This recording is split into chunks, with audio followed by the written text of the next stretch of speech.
Hello everyone, welcome to your channel career ladder. आज की इस वीडियो में हम आपके लिए लेकर आए हैं एक इंग्लिश स्टोरी जिसको हम हिंदी में ट्रांसलेट करना सीखेंगे टेंसेस के रूल्स की हेल्प से। तो चलिए स्टार्ट करते हैं। आज की हमारी इस स्टोरी का टाइटल है the monkey and the crocodile, means बंदर और मगरमच्छ। Once upon a time there lived a wise monkey on the bank of a river. दोबारा देखेंगे सेंटेंस को।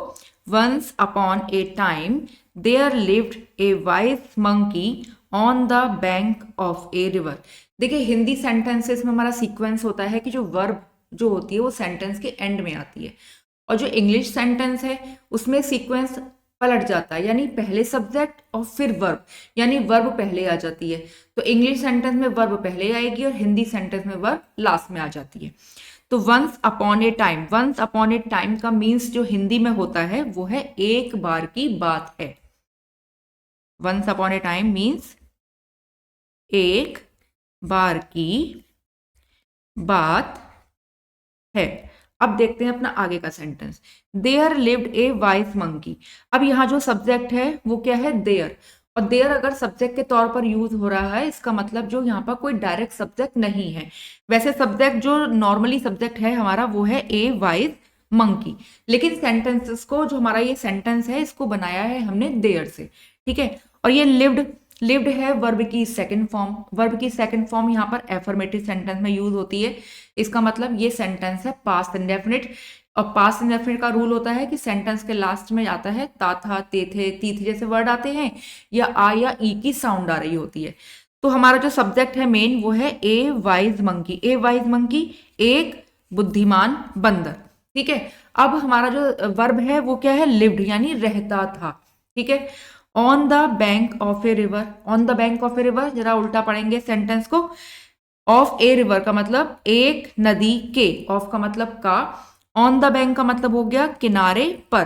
तो अब इस सेंटेंस को हम कैसे हिंदी में लिखेंगे? एक बार की बात है। अब पीछे से लिखेंगे सेंटेंस को। एक नदी के किनारे ए वाइज मंकी, एक बुद्धिमान बंदर रहता था, क्योंकि हिंदी में ट्रांसलेट कर रहे हैं तो वर्ब आएगी सेंटेंस के एंड में। एक बार की बात है, एक नदी के किनारे। अब ए वाइज मंकी के लिए लिखेंगे एक बुद्धिमान बंदर रहता था। वंस अपॉन ए टाइम, एक बार की बात है, there lived a wise monkey on the bank of a river. एक नदी के किनारे एक बुद्धिमान बंदर रहता था।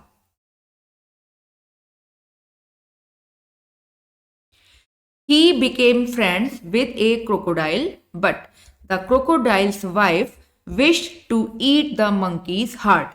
अब देखते हैं, थोड़ा थोड़ा करके देखेंगे क्योंकि सेंटेंस लंबा है। He became friends with a crocodile, पहले हम इतने ही पार्ट को ट्रांसलेट करेंगे। अब यहाँ पर देखिए became, became है बिकम की सेकंड फॉर्म, यानी यहाँ पे क्या है? ये पास्ट इंडेफिनिट टेंस यूज हुआ है सेंटेंस में, और became का मतलब है होना या बन जाना, और ये पास्ट में है तो इसलिए हम यहाँ हो गई या हो गया इस तरह के वर्ड हम यहाँ पर यूज करेंगे। तो ही बिकेम फ्रेंड्स, यानी वो फ्रेंड जो है बन गया या हो गया, विद ए क्रोकोडाइल, मगरमच्छ के साथ। विद का मतलब है के साथ, तो उसकी दोस्ती क्रोकोडाइल के साथ हो गई। इस तरह से हम इस सेंटेंस को कह सकते हैं, या ये भी कह सकते हैं वह जो है क्रोकोडाइल का यानी मगरमच्छ का दोस्त बन गया। तो किसी भी तरीके से आप इसको लिख लीजिए। ही बिकेम फ्रेंड्स, वह दोस्त बन गया या उसकी दोस्ती हो गई, क्योंकि पास्ट में है इसलिए लास्ट में हो गई जैसा वर्ड हम यूज करेंगे। तो he became friends with a crocodile, इसको हम लिखेंगे उसकी दोस्ती एक क्रोकोडाइल के साथ, यानी एक मगरमच्छ से हो गई। बिकेम हो गई, एक मगरमच्छ से हो गई। ही became friends with a crocodile, उसकी दोस्ती एक मगरमच्छ से हो गई। अब आगे का पार्ट देखेंगे। But the crocodile's wife wished to eat the monkey's heart. अब यहाँ पर जो वर्ब है वो क्या है? विश्ड। विश्ड ये भी पास्ट इंडेफिनिट में है क्योंकि वर्ब की सेकंड फॉर्म यहाँ पर होती है, और विश का मतलब होता है इच्छा करना, तो विश्ड का मतलब हो गया इच्छा की, क्योंकि पास्ट में है। बट लेकिन क्रोकोडाइल्स वाइफ यानी मगरमच्छ की पत्नी, ये एपोस्ट्रोफी जो एस लगा हुआ होता है इसका मतलब होता है का की के, यानी जो ऑफ के बजाय या तो हम इसको कहें वाइफ ऑफ क्रोकोडाइल या हम इसको कह सकते हैं क्रोकोडाइल्स वाइफ। तो लेकिन क्रोकोडाइल्स वाइफ यानी मगरमच्छ की पत्नी ने, क्योंकि हाँ इस वाले सेंटेंस में जो सब्जेक्ट है वो है क्रोकोडाइल की वाइफ। बट लेकिन क्रोकोडाइल्स वाइफ यानी मगरमच्छ की पत्नी ने,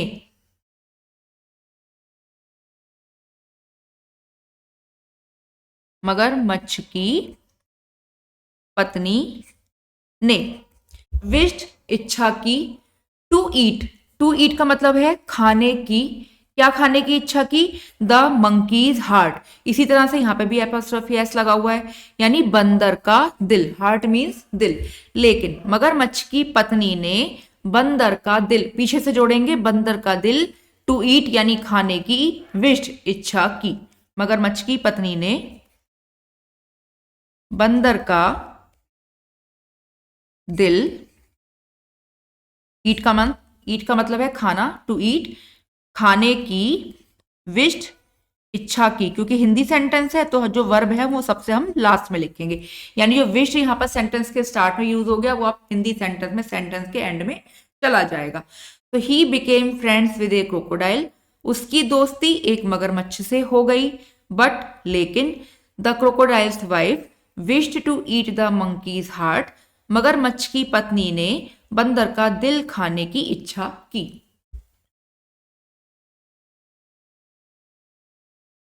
the crocodile made a plan and asked the monkey to cross the river and come to his home. देखिए थोड़ा थोड़ा पार्ट बनाएंगे तो आसानी से समझ में आएगा। The crocodile made a plan, अब यहां पर क्या वर्ब है, मेड, यानी ये मेक की सेकंड फॉर्म है, सेकंड फॉर्म में पास्ट इंडेफिनिट टेंस यूज हुआ है, ठीक है। और मेक ए प्लान का मतलब होता है योजना बनाना, प्लान का मतलब होता है योजना, मेक का मतलब बनाना। अब मेड है वर्ब की सेकंड फॉर्म, तो एक प्लान यानी एक योजना बनाई, या ठीक है, तो यहां पर हो जाएगा बनाई या बनाया, इस तरह के वर्ड हम यहाँ पर यूज करेंगे। तो सब्जेक्ट क्या है, क्रोकोडाइल यानी मगरमच्छ, तो क्रोकोडाइल मेड ए प्लान का मतलब हो गया मगरमच्छ ने योजना बनाई। हिंदी सेंटेंस है तो वर्ब हम सबसे एंड में लगाएंगे। The crocodile made a plan, मगरमच्छ ने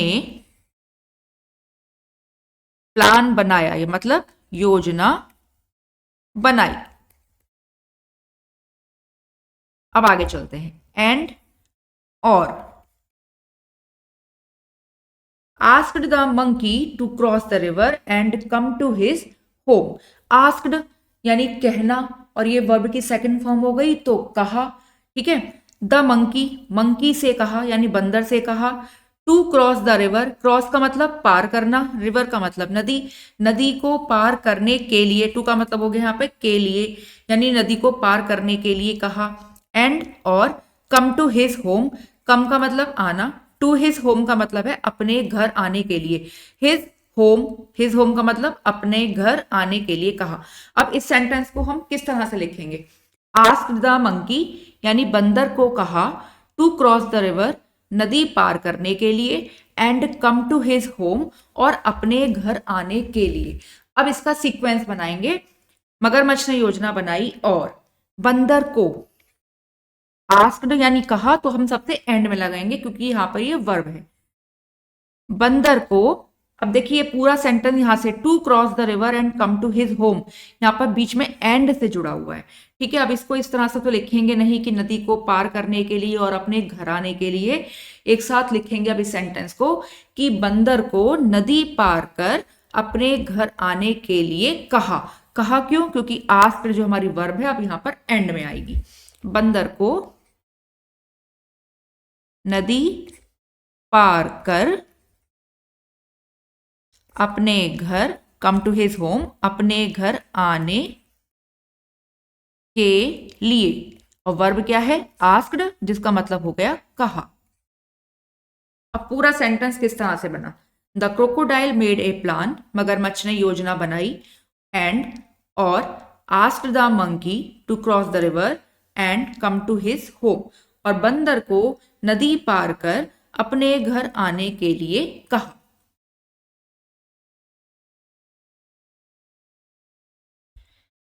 When they were in the water, the crocodile told the monkey about his wife's demand.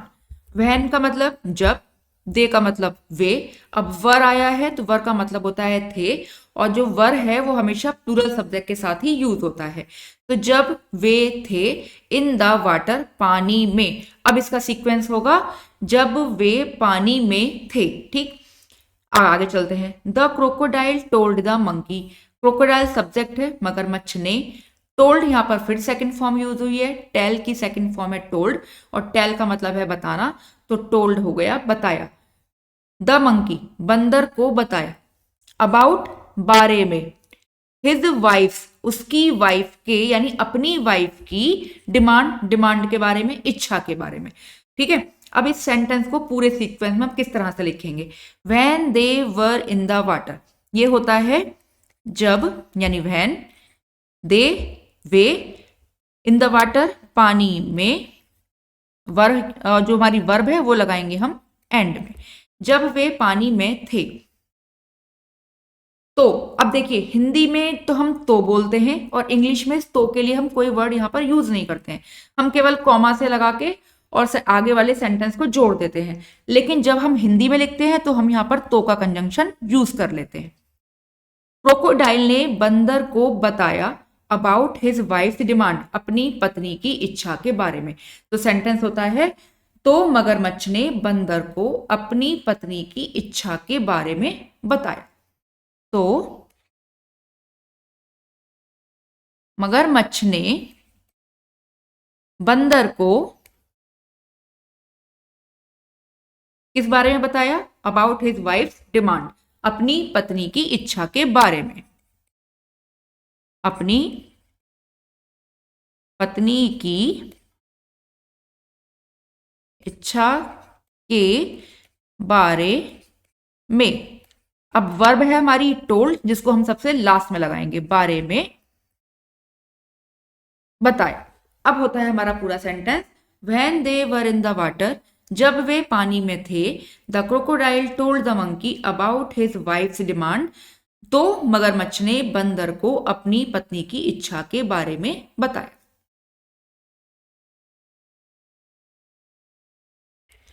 The monkey understood that his life was in danger. अब यहां पर subject क्या है, the monkey बंदर, understood verb है, second form में है, क्योंकि जो फर्स्ट फॉर्म है वो है अंडरस्टैंड यानी समझना, तो अंडरस्टूड का मतलब हो गया पास्ट इंडेफिनिट में है तो समझ गया। ठीक है, दैट का मतलब होता है कि, क्योंकि यहाँ पे कंजंक्शन के तौर पे यूज हुआ है तो दैट का मतलब हो गया कि। हिज लाइफ यानी उसका जीवन, लाइफ का मतलब जीवन, वाज इन डेंजर। अब देखिए, वाज का मतलब होता है थी, जो सिंगुलर पर्सन के साथ आता है, तो लाइफ सिंगुलर है तो हमने वाज लगाया। लेकिन यहाँ पर जो हमारी वर्ब थी वो सेकंड फॉर्म में है, पास्ट टेंस में है, तो जब हम इंग्लिश में सेंटेंस बनाते हैं तो आगे वाले जो वर्ब होती है यानी रिपोर्टिंग स्पीच की जो वर्ब होती है उसको हम पास्ट में रखते हैं। लेकिन हिंदी में क्या है, हिंदी में ये है की जगह यूज होगा। देखिए अभी बताएंगे किस तरह से इसको हम हिंदी में लिखेंगे। इन डेंजर का मतलब हो गया खतरे में, डेंजर का मतलब खतरा। तो मंकी अंडरस्टूड यानी बंदर समझ गया, दैट की his life was in danger, कि उसका जीवन खतरे में है। यानी इंग्लिश में तो दिखाई दे रहा है हमें वाज, हम इसको लिखना चाहिए हमें थी, लेकिन हम हिंदी में लिखेंगे इसको है, क्योंकि हमने इंग्लिश में वाज इसलिए लगाया क्योंकि जो हम यहाँ पर हमारी जो वर्ब है वो पास्ट टेंस में है। तो हिंदी में कैसे लिखेंगे इसको, द मंकी यानी बंदर, अंडरस्टूड पास्ट टेंस में है, समझ गया, दैट ही हिज लाइफ उसका जीवन, अब इन डेंजर वाला पार्ट पहले लिखेंगे और वाज यानी जो वर्ब है वो सबसे लास्ट में। इन डेंजर खतरे में, उसका जीवन खतरे में है। The monkey understood that his life was in danger, बंदर समझ गया कि उसका जीवन खतरे में है। He cleverly said, "Oh, I have left my heart on the tree. Take me there." He cleverly said. He का मतलब उसने या वह। सैड यहाँ पर वर्ब है, से की पास्ट टेंस है यानी कहा, ठीक है, क्योंकि पास्ट टेंस में है तो आ की साउंड आ रही है पीछे, कहा। अब ये क्लेवरली क्या है? क्लेवरली है एडवर्ब। एडवर्ब मतलब जो वर्ब की जो क्वालिटी बताए, दैट इज एडवर्ब। क्लेवर का मतलब होता है चतुर, और क्लेवरली का मतलब हो गया चतुराई से, यानी ही क्लेवरली सेड, उसने चतुराई से कहा। उसने चतुराई से कहा। अब देखिए क्या कहा। Oh I have left my heart on the tree. Oh, oh इसको हम ओह ही लिखेंगे। आई हैव लेफ्ट, देखिए हैव एंड लेफ्ट, लेफ्ट है वर्ब की थर्ड फॉर्म, कौन सी वर्ब की? लीव की थर्ड फॉर्म है लेफ्ट, यानी ये टेंस होता है प्रेजेंट परफेक्ट। प्रेजेंट परफेक्ट में यानी चुका है, चुकी है जैसे वर्ड आते हैं, या आ ई की साउंड के आगे है जैसा वर्ड भी आ जाता है। जैसे आई हैव लेफ्ट का मतलब है मैंने छोड़ दिया है, क्योंकि लीव का मतलब होता है छोड़ना, तो लेफ्ट हमने थर्ड फॉर्म यूज किया प्रेजेंट परफेक्ट में, तो यहाँ पे हिंदी मीनिंग होता है मैंने छोड़ दिया है। क्या छोड़ दिया है? माई हार्ट, मेरा दिल। ऑन द ट्री का मतलब हो गया पेड़ पर, यानी ओ मैंने अपना दिल पेड़ पर छोड़ दिया है। किस तरह से लिखेंगे? ओहो मैंने छोड़ दिया है अपना दिल पेड़ पर, यानी मैंने अपना दिल पेड़ पर, हैव लेफ्ट छोड़ दिया है। ठीक, अब चलते हैं आगे वाला part. Take me there. Take me there ये इंपेरेटिव सेंटेंस है। इंपेरेटिव सेंटेंस की पहचान ये है कि इसमें जो सब्जेक्ट होता है यू वगैरह इस तरह के सब्जेक्ट यूज नहीं करते हैं, ठीक है, केवल हम वर्ब से ही स्टार्ट कर देते हैं। टेक मी देयर, टेक का मतलब है लेना, मी का मतलब मुझे, देयर का मतलब वहां, यानी मुझे वहां ले जाओ या मुझे वहां ले चलो। मुझे वहां ले चलो। अब पूरा सेंटेंस देखेंगे। ही क्लेवरली सेड, उसने चतुराई से कहा। Oh I left my heart on the tree, oh मैंने अपना दिल पेड़ पर छोड़ दिया है। टेक मी देयर, मुझे वहां ले चलो। The crocodile took him to the tree and the monkey immediately climbed it. The crocodile मगरमच्छ, ने या मगरमच्छ सब्जेक्ट है, टुक, टुक है टेक की सेकंड फॉर्म यानी ले जाना, तो टुक का मतलब हो गया यहाँ पे पास्ट टेंस में है तो ले गया। हिम उसे, टू द ट्री पेड़ पर, सॉरी पेड़ के पास या पेड़ तक, मतलब मगरमच्छ उसे पेड़ के पास ले गए। एंड और monkey immediately climbed it, monkey बंदर, इमीडिएटली का मतलब होता है फौरन या तुरंत। क्लाइम्ड इट, क्लाइम का मतलब होता है चढ़ना, सेकंड फॉर्म हो गई तो चढ़ गया। इट यानी उस पर, इस पर किस पर? पेड़ पर, यानी जो मंकी है वो फौरन इस पर चढ़ गया। तो सेंटेंस कैसे लिखेंगे? The crocodile took him to the tree, मगरमच्छ उसे टू द ट्री पेड़ तक ले गया या पेड़ के पास ले गया। एंड और the monkey immediately climbed it, और बंदर तुरंत इस पर चढ़ गया। ठीक है, क्योंकि चढ़ गया यानी क्लाइम्ड, इसको हम लास्ट में लगाएंगे क्योंकि वर्ब है। और इमीडिएटली तुरंत कह सकते हैं, फौरन भी कह सकते हैं, कुछ भी कह सकते हैं।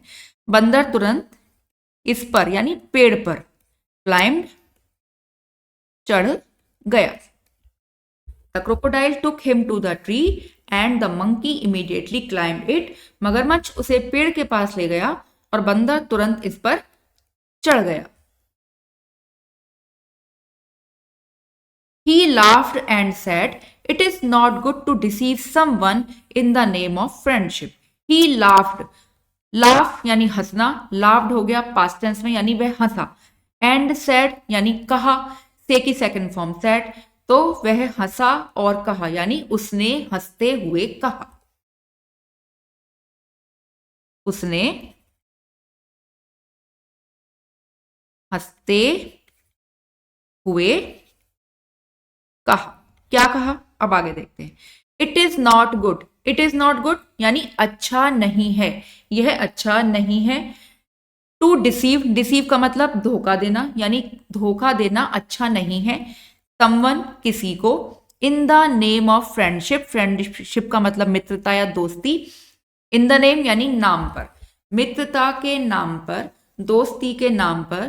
समवन, किसी को। टू डिसीव, धोखा देना। इट इज नॉट गुड, अच्छा नहीं है। इस तरह के सीक्वेंस में हम इस सेंटेंस को लिखेंगे। तो लास्ट से शुरू करते हैं। इन द नेम ऑफ फ्रेंडशिप मतलब मित्रता के नाम पर या दोस्ती के नाम पर। टू डिसीव समवन, किसी को धोखा देना। डिसीव का मतलब धोखा देना, किसी को धोखा देना। इट इज नॉट गुड, अच्छा नहीं है। इसका मतलब है, और ये वर्ब है तो सबसे लास्ट में लगाया हमने। He laughed and said, उसने हंसते हुए कहा, it is not good to deceive someone in the name of friendship, मित्रता के नाम पर किसी को धोखा देना अच्छा नहीं है। या हम ये भी कह सकते हैं अच्छा नहीं होता है, ठीक है, कुछ भी लिख सकते हैं। The story teaches us that every problem can be solved with wisdom. अब देखिए यहां पर टेंस कौन कौन से यूज हुए हैं। स्टोरी टीचेज अस, देखिए स्टोरी का मतलब कहानी, टीच का मतलब सिखाना, और टीच ये वर्ब में लगा हुआ है ईएस। जब किसी वर्ब की फर्स्ट फॉर्म में एस या ईएस आता है तो ये होता है प्रेजेंट इंडेफिनिट, यानी सेंटेंस के एंड में ता है, ती है जैसे वर्ड आते हैं, ठीक है। द स्टोरी टीचेज अस, अस का मतलब हमें, यानी कहानी हमें सिखाती है, वर्ब एंड में आएगी। दैट, की। एवरी प्रॉब्लम, हर समस्या, प्रॉब्लम का मतलब समस्या, एवरी माने हर समस्या कह सकते हैं, या प्रत्येक जैसा वर्ड भी यूज कर सकते हैं, हर समस्या। कैन बी सॉल्व, कैन का मतलब कैन वहां यूज होता है जब सेंटेंस के एंड में सकता है, इस तरह के वर्ड आते हैं। अब सॉल्व, कैन के बाद वैसे तो वर्ब की फर्स्ट फॉर्म का यूज होता है, यहां पर लिखा हुआ है सॉल्व्ड, यानी ये वर्ब की थर्ड फॉर्म है। और वर्ब की थर्ड फॉर्म कहाँ यूज होती है? पैसिव वॉइस में। अगर कैन के बाद में बी और वर्ब की थर्ड फॉर्म आती है तो समझ लीजिए ये पैसिव वॉइस है, ठीक है। तो सॉल्व का मतलब किसी चीज का समाधान निकालना, हल निकालना। विद विजडम, विद का मतलब साथ, और विजडम का मतलब बुद्धि से या बुद्धिमानी से, ठीक है।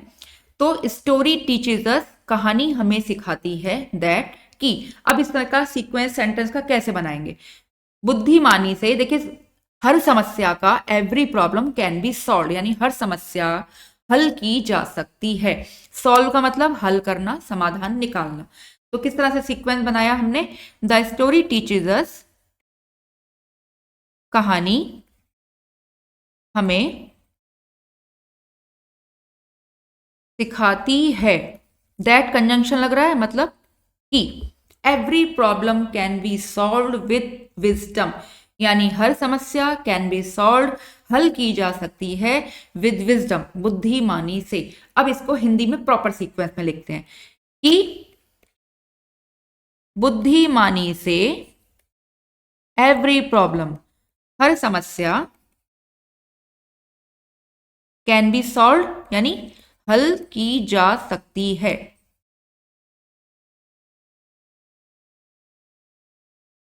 अब देखते हैं पूरा sentence. The story teaches us that every problem can be solve with wisdom, कहानी हमें सिखाती है कि बुद्धिमानी से हर समस्या हल की जा सकती है। आई होप आपको वीडियो पसंद आई होगी, और आज आपकी थोड़ी प्रॉब्लम जो इंग्लिश से हिंदी में हमें ट्रांसलेट करने में आती है वो जरूर आपकी सॉल्व हुई होंगी आज। तो मिलते हैं आपसे एक ऐसी ही यूजफुल वीडियो के साथ नेक्स्ट टाइम, तब तक के लिए बाय बाय।